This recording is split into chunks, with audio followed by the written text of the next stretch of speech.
Bismillahirrahmanirrahim. Assalamualaikum warahmatullahi wabarakatuh. Bismillah, alhamdulillah, wassalatu wassalamu ala habibillah Sayyidina Muhammad ibn Abdillah wa ala alihi wa sahbihi wa mawalah. Allahumma rabbi syrah lana sudurana wa yassir lana umurana wahlul 'uqdatam min alsinatina yafqahu aqwalana. Allahumma fakkihna fid din wa 'allimna at-ta'wil. Allahumma alhimna marashid umurina wa a'idhna min shururi anfusina birahmatika ya rabbal alamin walhamdulillahi rabbil alamin. Amin amin ya rabbal alamin. Alhamdulillah thumma alhamdulillah. Apa khabar sahabat-sahabat semua yang saya muliakan, lagi saya kasihi pengurus Masjid Al-Husna Bandar Sunway, Al-Fadil Ustaz Hazizul, serta barisan para imam, para muazzin, para asatidzah, pimpinan masyarakat, serta barisan dan juga pihak pengurusan Masjid Al-Husna Bandar Sunway, para jemaah muslimin muslimat, hadirin hadirat yang dirahmati lagi dikasihi oleh Allah Subhanahu wa taala. Alhamdulillah thumma alhamdulillah, kita bersyukur walaupun melalui secara online kita dapat berkongsi ilmu, kita dapat bersama, dan moga-moga pertemuan ini adanya kebaikan dan juga adanya manfaat untuk setiap daripada kita. Marilah sama-sama kita mulakan pertemuan kita dengan kita perbetulkan dahulu niat. Moga-moga pertemuan ini adalah kerana Allah Subhanahu wa taala. Nawaitu ta'alluma wa ta'lim wa tadhakkura wa tadhkir wa naf'a wal intifa' wal ifadata wal istifadah wal hatha 'ala tamassuki bi kitabillah wa sunnati rasulillah sallallahu alaihi wasallam wad du'a'i ila al huda wad dalalati 'ala al khair ibtigha'a wajhillah wa mardatihi wa qurbih wa thawabih. Amin amin ya rabbal alamin. Amin amin ya rabbal alamin. Ahlan kepada sahabat-sahabat yang bersama. Mohon jasa baik untuk bantu share, bantu untuk kongsi, bantu untuk sebar luas, dan juga tag rakan-rakan yang lain. Moga-moga lebih ramai yang beroleh manfaat insya-Allah. Hari ini tajuk yang diberikan kepada saya adalah berkenaan dengan kupasan daripada tafsir Al-Baghawi. Dan untuk itu kita nak ambil daripada surah Al-Baqarah. Allahumma salli ala Sayyidina Muhammad. Kita nak ambil ayat yang ke-197 daripada surah Al-Baqarah, muka surat yang ke-31. Lalu mohon jasa baik sahabat-sahabat yang bersama untuk bantu catat di ruang komen supaya memudahkan sahabat-sahabat yang join kemudian. Lalu kita berada pada muka surat yang ke-31 daripada surah yang kedua, surah Al-Baqarah, pada ayat 197. Maka ayat ini bersesuaian dengan bulan yang kita berada. Kita berada pada hari yang kedua daripada bulan Zulhijjah. Kita dah selesai dah hari yang pertama. Kebanyakan daripada kita ada yang berpuasa. Kita dah mula masuk pada hari yang kedua daripada bulan Zulhijjah pada maghrib tadi. Dan bulan Zulhijjah dikenali dengan pelbagai jenis ibadah yang berbentuk tahunan, seperti ibadah korban, berpuasa pada hari Arafah, selain daripada ibadah haji. Maka hari ini kita nak membaca ayat-ayat yang berkenaan tentang ibadah haji. Dan ayat yang kita pilih adalah ayat yang ke-197 daripada surah yang kedua, surah Al-Baqarah, muka surat yang ke-31. Ayat ini berbunyi, firman Allah Subhanahu wa taala, Al-Hajju ashhurum ma'lumat, faman farada fihinna al-hajj fala rafatha wala fusuqa wala jidala fil hajj wa ma taf'alu min khairin ya'lamhu Allah wa tazawwadu fa inna khairaz zadi at-taqwa wattaquni ya ulil albab. Ini adalah ayat yang ke-197. Namun sebelum kita masuk pada ayat ini, jom kita lihat beberapa ayat sebelum dia. Muka surat sebelumnya, iaitu ayat yang ke-196. Maka pada ayat yang ke-196 daripada surah yang sama, surah Al-Baqarah, ayat sebelum daripada ayat ini, Allah Subhanahu wa taala berfirman pada ayat 196, wa atimmul hajja wal umrata lillah. Firman Allah Subhanahu wa taala, wa atimmu. Apakah terjemah wa atimmu? Wa terjemahnya adalah dan. Atimmu terjemahnya adalah sempurnakan.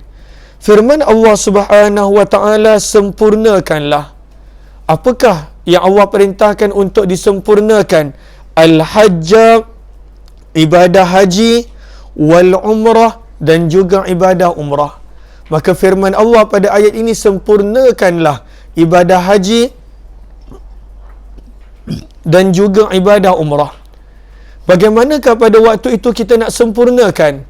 Maka ayat ini menyebut di hujung itu dengan firman Allah, lillah. Bagaimana kita boleh buat ibadah haji itu lillah, kerana Allah. Bagaimana kita boleh buat ibadah umrah itu lillah, kerana Allah Subhanahu wa taala. Namun dalam tafsir Al-Baghawi dibawakan beberapa pandangan apakah maksud dengan ibadah haji dan umrah yang sempurna yang dituntut pada ayat 196. Maka sebab itu disebutkan di sini, waqtalafu fi itmamiha. Apakah yang dimaksudkan dengan ibadah haji dan umrah yang sempurna? Maka ada pandangan yang pertama. Pandangan yang pertama adalah pandangan yang mengatakan maksud lakukan ibadah haji dengan sempurna dan juga umrah dengan sempurna kerana kita berada pada bulan haji dan juga pada bulan yang mana manusia mula berkumpul untuk ibadah haji. Maka maksud daripada lakukan ibadah haji dengan sempurna, pandangan pertama, iaitu pada waktu itu melakukan segala tuntutannya termasuk amalan-amalan sunat. Semua apa jua yang ada dalam ibadah haji, daripada yang fardu, daripada yang sunat, cuba buat semuanya. Itulah maksud ibadah haji itu disempurnakan. Dan ini adalah pandangan daripada Abdullah bin Abbas radhiyallahu taala anhuma. Kemudian ada juga beberapa pandangan yang lain, termasuklah pandangan yang mengatakan apakah maksud ibadah haji dan umrah yang sempurna. Itulah sebenarnya mereka merujuk kepada ayat yang kita nak baca, iaitu ayat 197. Lalu antara pandangan para ulama tafsir bahawa maksud daripada ibadah haji dan umrah yang sempurna, penerangannya ada pada ayat 197. Sebab itulah malam ini kita nak belajar ayat 197, kerana antara bagaimanakah ibadah haji itu boleh sempurna, umrah itu boleh sempurna, adalah dengan kita lakukan ayat 197. Lalu maksud daripada sempurnakanlah ibadah haji dan umrah kerana Allah dengan sempurna, penerangannya ada pada ayat 197. Jom kita lihat ayat 197. Pada ayat 197, firman Allah Subhanahu wa taala, Al-Hajju ashhurum ma'lumat.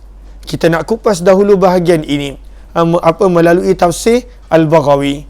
Adapun banyak lagi pandangan-pandangan yang lain yang ada dalam tafsir seperti Ibnu Kathir, yang ada dalam tafsir seperti At-Tabari, yang ada dalam tafsir contohnya dalam tafsir Al-Wasit Li-Tantawi, yang ada dalam tafsir contohnya tafsir Ibnu Ashur, dan juga pelbagai lagi tafsir yang lain.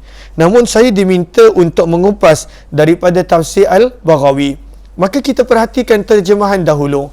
Apakah terjemahannya? Firman Allah, Al-Hajju, ibadah haji. Apakah maksud ibadah haji? Maka kita letakkan dalam kurungan, maksud daripada Al-Hajju sebenarnya adalah waqtul haji. Waktu haji, musim haji, hari-hari haji itu adalah baru Allah terangkan. Lalu maksud daripada Al-Hajju di sini, Allah nak menerangkan tentang bilakah waktu haji. Bilakah pada waktu itu boleh diniatkan haji. Itu maksud daripada perkataan Al-Hajj yang difahami daripada alif lam yang ada padanya. Maka firman Allah, al-hajju, waktu haji, waktu yang dibenarkan untuk berniat haji. Bilakah? Ashhur, beberapa bulan. Ma'lumat, yang dimaklumi, yang diketahui. Maka ashhur terjemahannya bulan-bulan, plural jamak. Maklumat terjemahannya yang masyhur, yang diketahui dan juga dimaklumi. Apakah maksud bulan-bulan haji yang diketahui? Maka inilah penerangan. Contohnya daripada yang ada dalam tafsir Al-Wasit, maka diriwayatkan daripada Abdullah bin Umar radhiyallahu taala anhuma, maksud daripada hari-hari haji, bulan-bulan haji adalah bulan Syawal, bulan Zulqa'dah dan juga 10 hari pertama daripada Zulhijjah. Maka ini adalah maksud daripada waktu haji itu adalah bulan-bulan yang diketahui, adalah bulan-bulan yang dimaklumi. Apakah maksud dia? Iaitu bulan Syawal, kemudian bulan Zulqa'dah dan juga 10 hari pertama daripada Zulhijjah. Ini adalah pandangan Abdullah bin Umar radhiyallahu taala anhuma. Lalu apakah maksud, kalaulah kita dah faham penerangan itu, apakah maksud waktu haji adalah pada waktu itu Syawal, Zulqa'dah dan juga permulaan Zulhijjah? Maksudnya adalah pada bulan-bulan ini dah boleh berniat ihram untuk haji. Boleh tak kita berniat ihram untuk haji pada Syawal? Jawapannya boleh. Apakah dalilnya? Al-hajju ashhurum ma'lumat. Itu dalilnya. Boleh tak kita berniat haji daripada Zulqa'dah? Jawapannya boleh. Apa dalilnya? Kerana Allah menyebut inilah waktu-waktu haji, al-hajju ashhurum ma'lumat. Maka ini adalah penerangan yang pertama. Maksud ini adalah penerangan dia. Firman Allah, al-hajju, waktu haji adalah ashhur, bulan-bulan yang masyhur, yang diketahui, yang dimaklumi. Itulah Syawal, Zulqa'dah dan juga Zulhijjah. Memberi maksud pada bulan-bulan ini boleh untuk berniat ihram haji. Boleh. Kita boleh berniat ihram haji daripada Syawal. Tapi lepas tu kenalah jaga pantang larang dia. Kita boleh berniat ihram haji daripada Zulqa'dah dan juga pada permulaan Zulhijjah. Maka ini adalah permulaan ayat punya penerangan. Firman Allah Subhanahu wa taala. Adakah sahabat-sahabat jelas? Bolehkah saya teruskan pada perkataan yang berikutnya? Firman Allah Subhanahu wa taala, "Faman farada fihinnal hajj." Firman Allah Subhanahu wa taala, fa, maka, man, orang yang, farada, telah mewajibkan. Farada juga memberi terjemahan telah menetapkan. Faman farada, maka orang yang telah mewajibkan, ataupun terjemahannya orang yang telah menetapkan. Apakah maksud orang yang telah mewajibkan dan telah menetapkan? Sahabat-sahabat boleh catat dalam kurungan, maksudnya adalah dia telah mewajibkan haji ke atasnya dengan berniat ihram. Itu maksud dia. Sebab itu disebutkan di sini bil ihram, dengan dia berniat ihram. Lagi sekali saya ulang. Terjemahan ayat adalah fa, maka, man, orang yang, farada, telah mewajibkan. Terjemahan yang kedua, farada, telah menetapkan. Apakah maksud orang yang telah mewajibkan ataupun telah menetapkan? Maksudnya adalah orang yang pada waktu itu telah mewajibkan haji ataupun telah menetapkan haji ke atas dirinya. Bagaimana?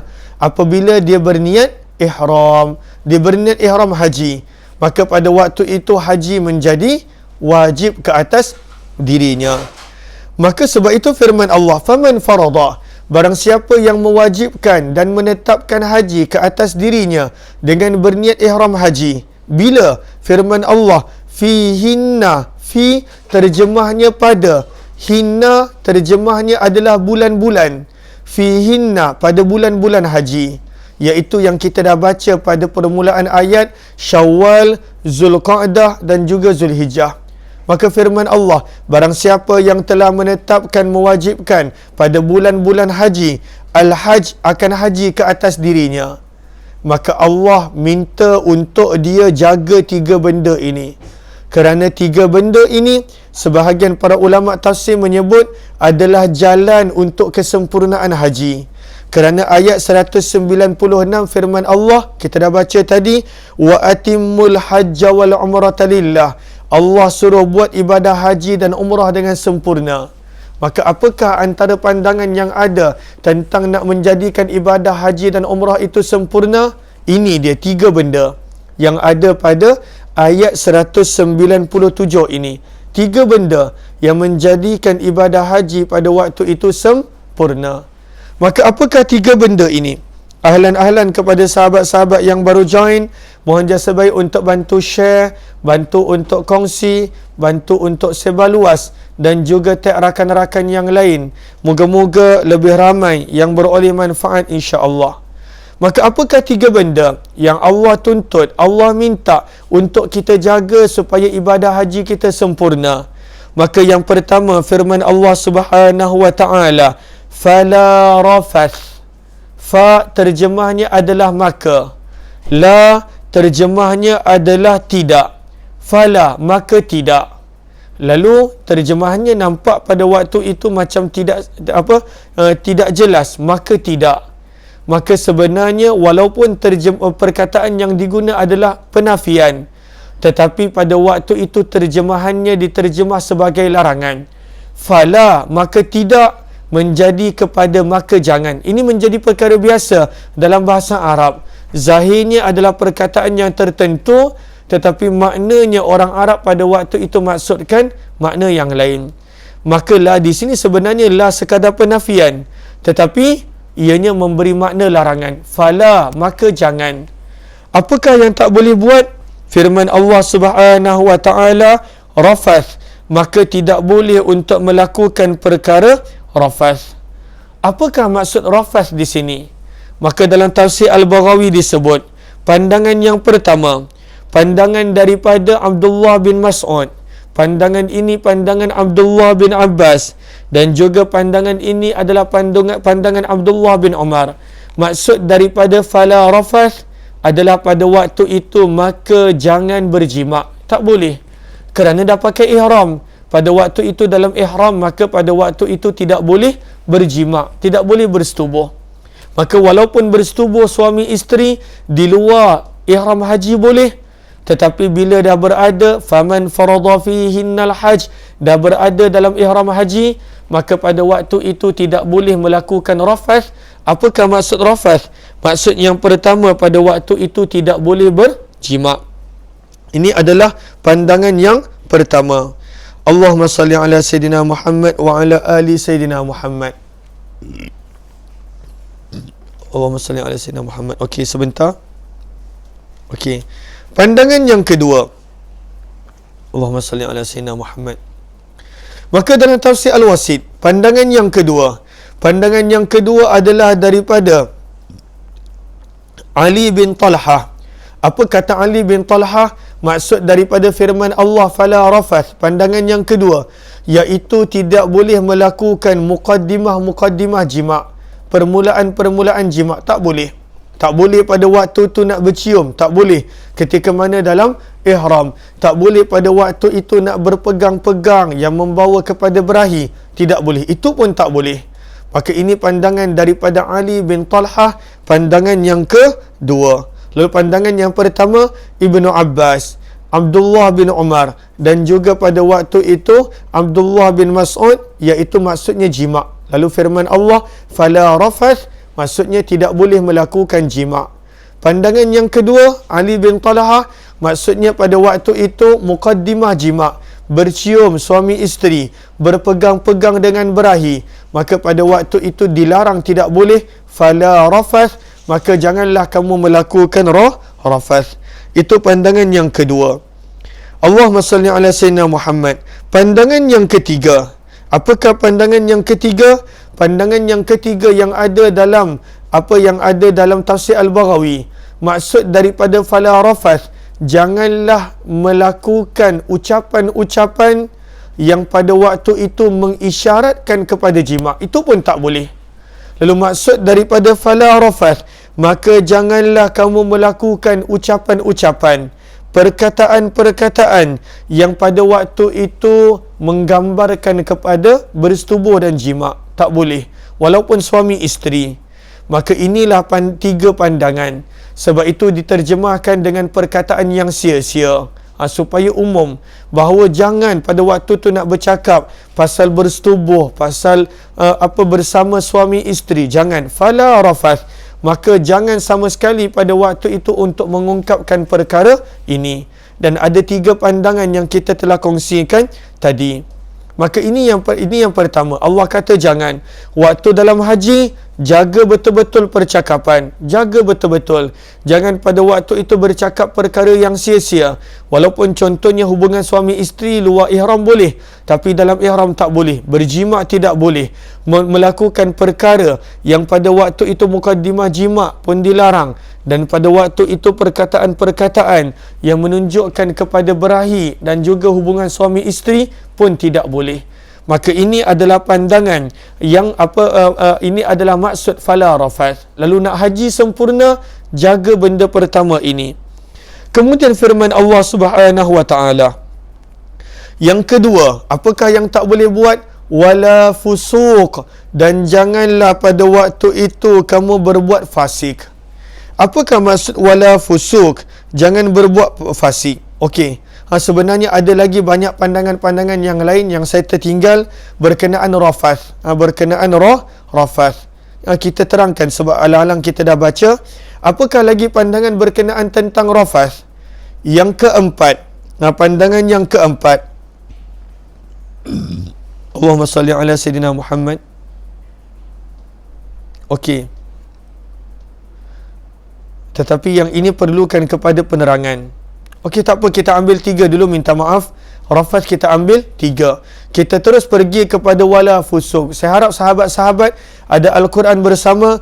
Kita sedang membaca tafsir daripada tafsir Al-Baghawi daripada surah Al-Baqarah ayat 197 daripada muka surat yang ke-3. Ahlan-ahlan kepada sahabat-sahabat yang baru join, mohon jasa baik untuk bantu share, bantu untuk kongsi dan juga bantu untuk sebar luas. Kita pergi kepada tafsir perkataan yang seterusnya, wala fusuq. Firman Allah dan tidak memberi makna dan jangan. Terjemahan asalnya tidak, tetapi di sini adalah an-nafyu, penafian yang memberi makna an-nahyu, larangan. Wala dan jangan fusuq, melakukan perkara-perkara kefasikan. Apakah maksud perkara-perkara kefasikan? Pandangan yang pertama, di sini pun ada banyak pandangan.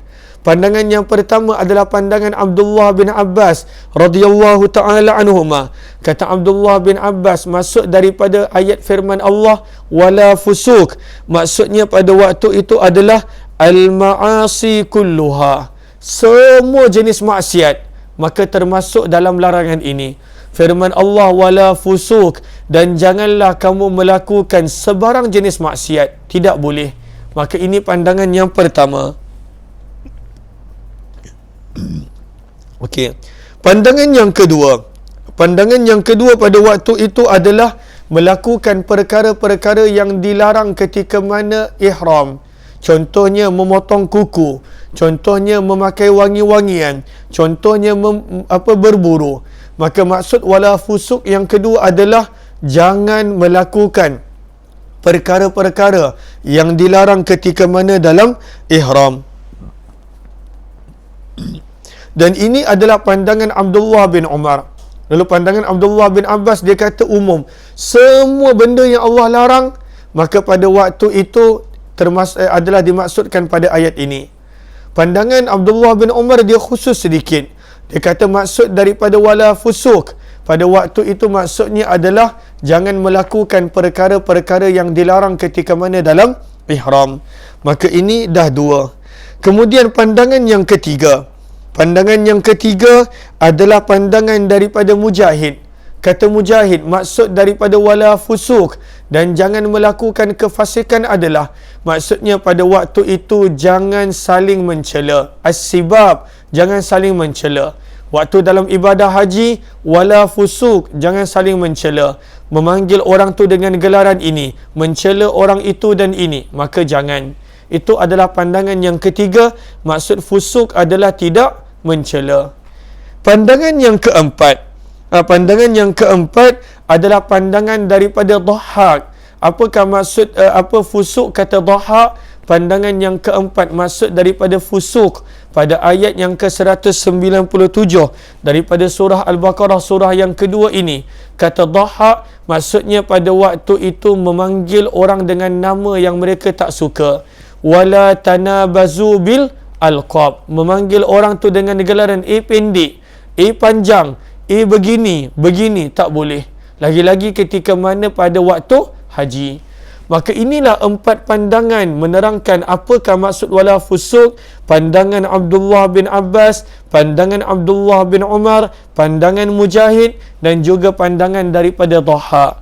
Maka firman Allah Subhanahu wa taala, ketika mana kamu telah mewajibkan ke atas diri kamu, menetapkan ke atas diri kamu pada bulan-bulan haji ini perbuatan haji, maka firman Allah, fala rafath, maka janganlah pada waktu itu kamu melakukan rafath, iaitu kita dah terangkan makna dia dan terjemahan mudahnya adalah perkataan yang sia-sia.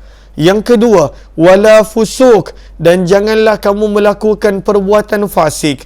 Ada 4 pandangan yang kita telah kongsikan.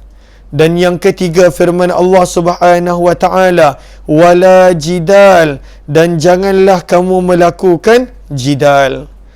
Maka apakah maksud jidal? Jidal pada waktu itu memberi makna bertengkar, memberi makna bergaduh.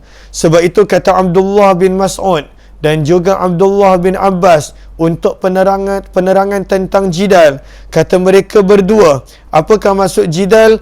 Ayyumari sahibah, pada waktu itu untuk berdebat, pada waktu itu untuk bertengkar. Wa yukhasimah, dan pada waktu itu untuk bergaduh. Maka berdebat, bertengkar, bergaduh termasuk dalam larangan yang ketiga. Firman Allah, janganlah bertengkar, bergaduh, berdebat, wala jidal fil hajj, ketika mana melakukan ibadah haji.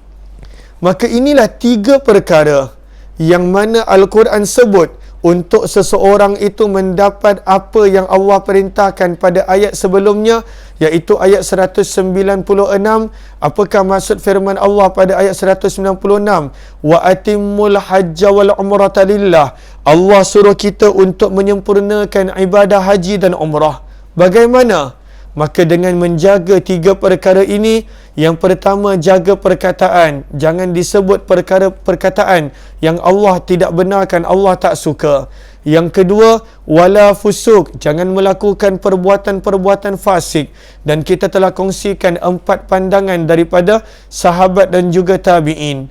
Dan yang ketiga, firman Allah, wala jidal, dan janganlah pada waktu itu bertengkar, bergaduh dan termasuklah berdebat fil hajj, ketika mana melakukan ibadah haji. Okey, termasuklah juga larangan Allah tentang bertengkar.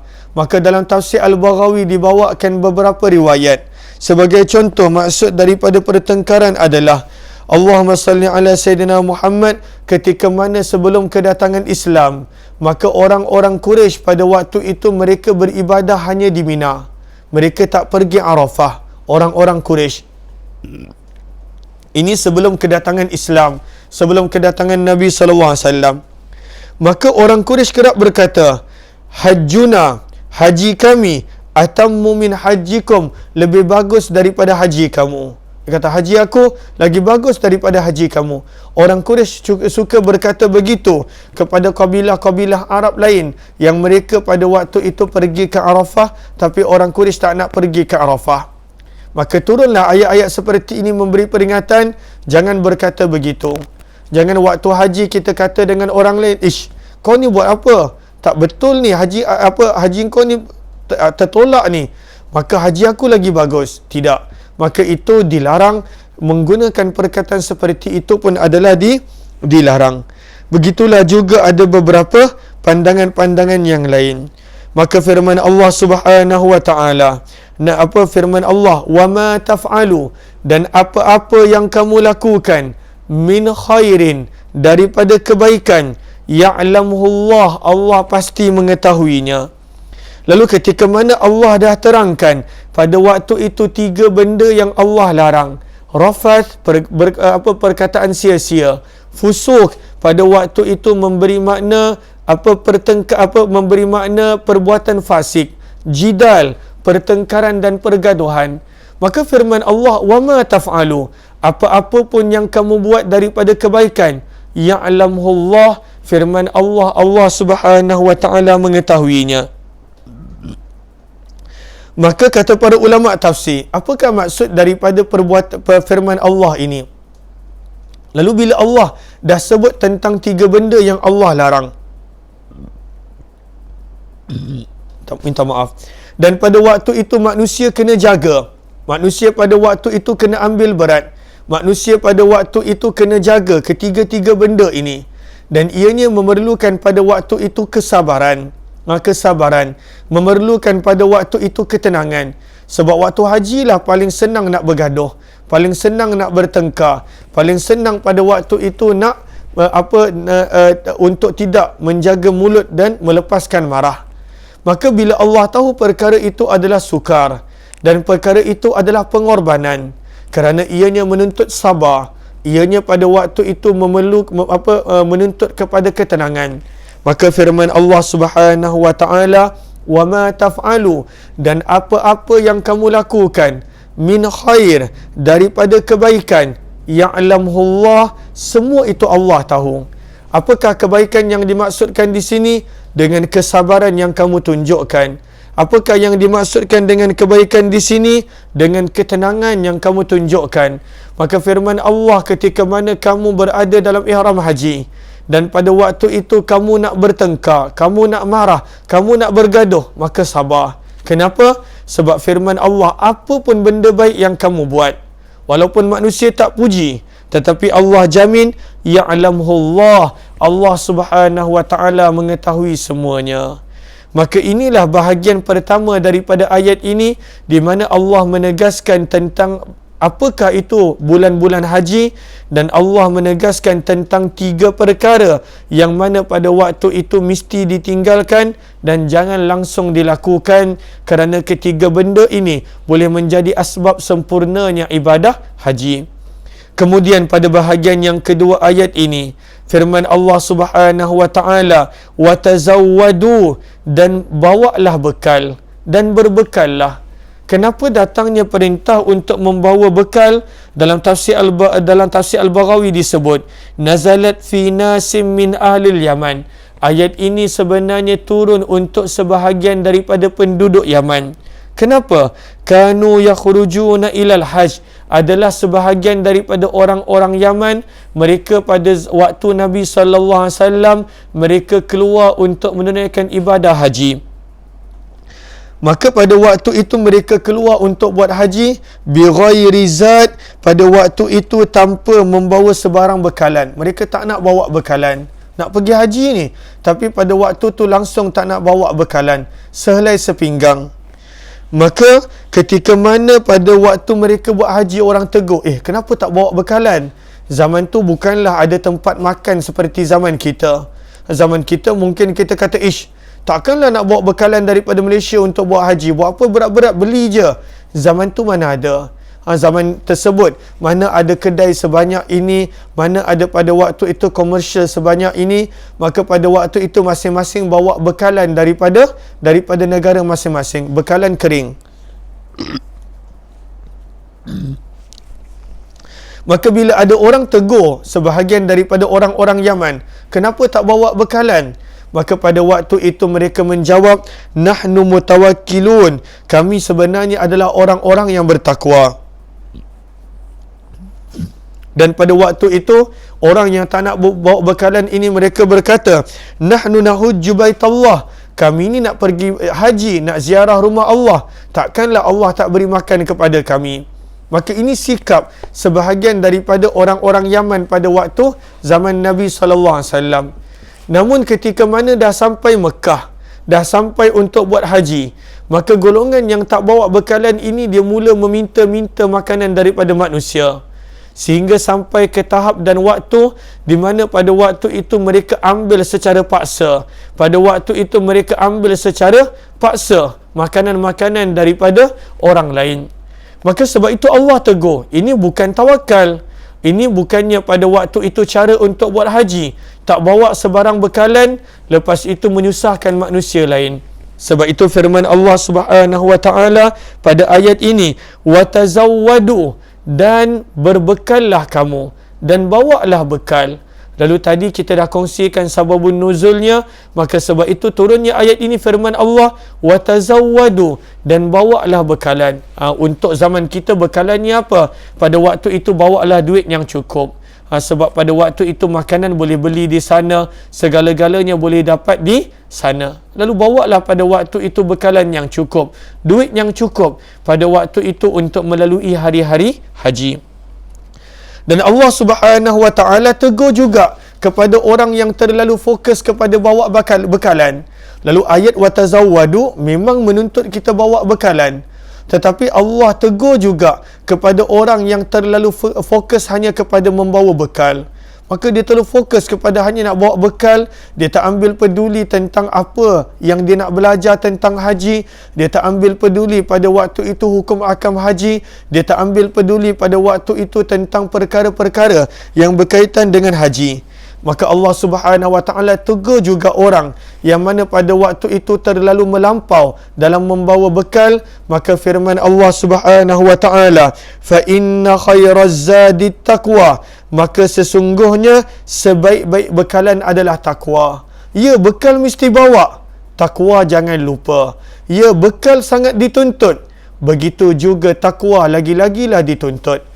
Maka pada ayat ini firman Allah Subhanahu wa taala, Allah perintahkan untuk bawa bekal, tetapi Allah ingatkan juga kena ingat sebaik-baik bekalan adalah takwa. Apakah maksud takwa? Ada dia hubungan hati dengan Allah. Apakah maksud takwa? Pada waktu itu percaya kepada Allah. Jangan pula kita terlalu fokus kepada asbab, kita terlalu fokus kepada bekalan sampai kita terlupa untuk fokus untuk menjaga hubungan hati kita dengan Allah. Sebab itulah Allah tutupkan ayat ini dengan firman-Nya, wattaquniya ulil albab, dan bertakwalah kepadaku wahai orang-orang yang berakal. Lalu daripada sini juga kita boleh ambil pengajaran bahawa sebenarnya haji menuntut kita untuk bertakwa, menuntut kita pada waktu itu untuk berpegang kepada takwa. Maka inilah ayat 197 yang menceritakan antara amalan yang boleh menjadikan haji itu sempurna. Ketika mana Allah dah berfirman pada satu ayat sebelumnya, ayat 196, maka inilah dia kena jaga 3 benda, jangan langsung dilakukan, kena jaga bekalan, namun jangan sampai pada waktu itu leka dan lalai daripada untuk menjaga hubungan hati, untuk bertakwa kepada Allah Subhanahu wa taala. Maka inilah beberapa pengajaran perkongsian yang kita boleh kongsikan daripada tafsir Al-Baghawi pada pertemuan ringkas di antara Maghrib dan juga Isyak ini. Moga-moga bermanfaat, moga-moga adanya kebaikan. Kita berhenti di sini insya-Allah. Kepada sahabat-sahabat yang mana ingin untuk membantu kos operasi Masjid Al-Husna Bandar Sunway, saya telah kongsikan di situ akan nombor akaun Masjid Al-Husna, dan juga saya telah kongsikan juga di ruang komen nombor akaun Masjid Al-Husna. Moga-moga ada sedikit sebanyak sumbangan bantuan yang kalau sahabat-sahabat yang ada kelapangan yang untuk berikan kepada tabung Masjid Al-Husna Bandar Sunway insya-Allah. Terima kasih kepada sahabat-sahabat semua. Kita jumpa lagi pada pertemuan yang lain. Wabillahi taufiq wal hidayah. Assalamualaikum warahmatullahi wabarakatuh. Terima kasih semua. Jazakumullahu khairan. Kita jumpa lagi pada pertemuan yang lain.